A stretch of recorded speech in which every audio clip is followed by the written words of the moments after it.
Hello, good morning to you all the students of the 10th class. कल आपको imperative sentences के rules with examples समझाए थे। तो एक बालक को ये प्रॉब्लम हुई थी कि उसे साफ वीडियो दिखाई नहीं दे रहा था। थोड़ा सा गंभीरता से गौर करें, आपके मोबाइल में कहीं कहीं कोई गड़बड़ होगी, उसे सही ढंग से देखें। आज हम आपको इम्परेटिव वाक्यों में लेट वाले वाक्यों को डायरेक्ट से इनडायरेक्ट कैसे बनाएं, उनके नियमों को समझाएंगे। Please pay attention and listen it sincerely and attentively। Let वाले वाक्य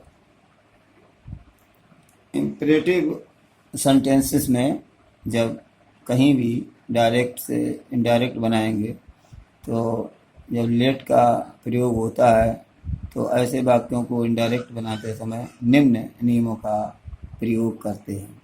सबसे पहले तो यदि डायरेक्ट वाक्य में लेट के बाद अस आ जाए, रिपोर्टेड स्पीच में अगर लेट के बाद अस आता है तो रिपोर्टिंग वर्ब को प्रपोज्ड या सजेस्टेड में बदल देते हैं और इसके बाद टू का प्रयोग नहीं करते हैं।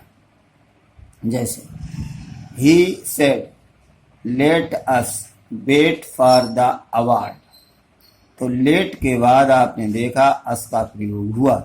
तो ऐसे वाक्यों को बदलते समय सर्वप्रथम सेड को, रिपोर्टिंग वर्ब सेड को प्रपोज्ड में बदल देना और चाहें तो सजेस्टेड में भी बदल दें, दोनों विकल्प हैं आपके पास।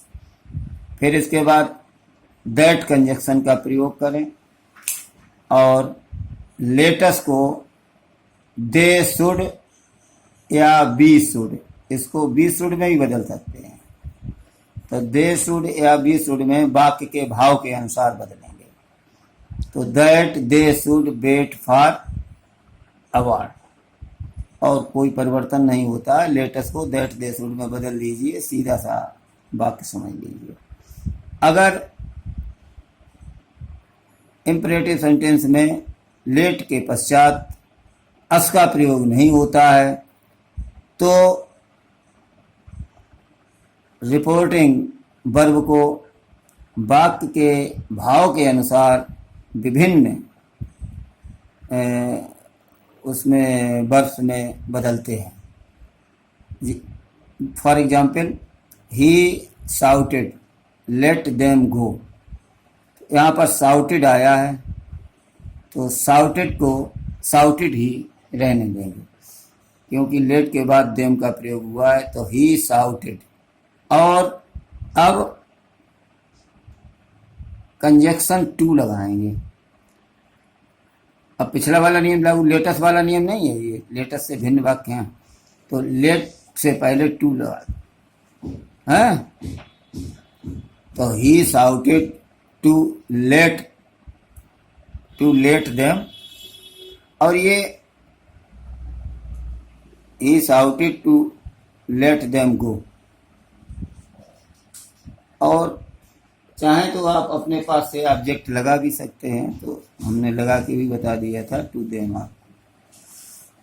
नेक्स्ट बात, ही said let me read the book, तो इसमें देखो आपका वाक्य का भाव है, उसने कहा है कि मुझे मेरी पुस्तक पढ़ने दो। तो लेट के इस भाव के संदर्भ में सेड के साथ आस्ट लगा सकते हैं, टोल्ड लगा सकते हैं आप। तो he asked to let me को बदल दिया ही से हिम रीड द बुक।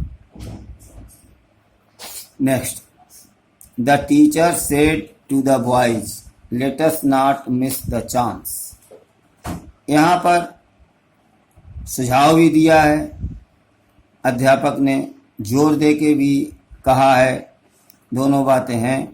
तो the teacher suggested the boys या urged the boys that they should not miss the chance.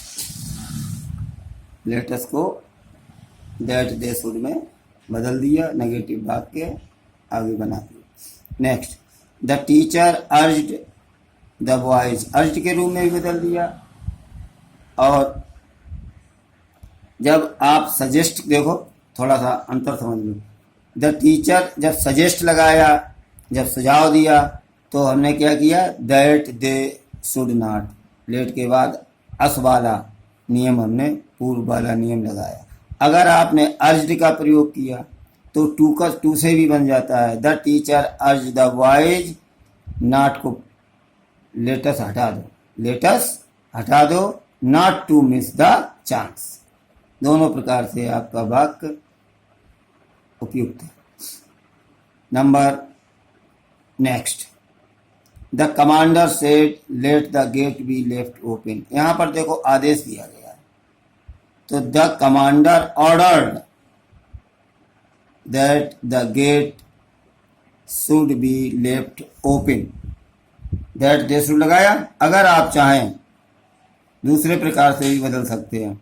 The commander, ध्यान से देखें आप, the commander order, the commander ordered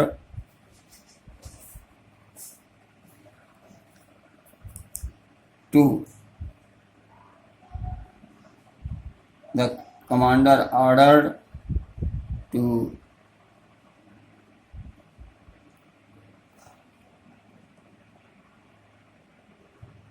let the gate be left opened, be left opened। इतना पर्याप्त है। हम आपको एक एक्सरसाइज दे रहे हैं साथ में, फिर वो हल करें।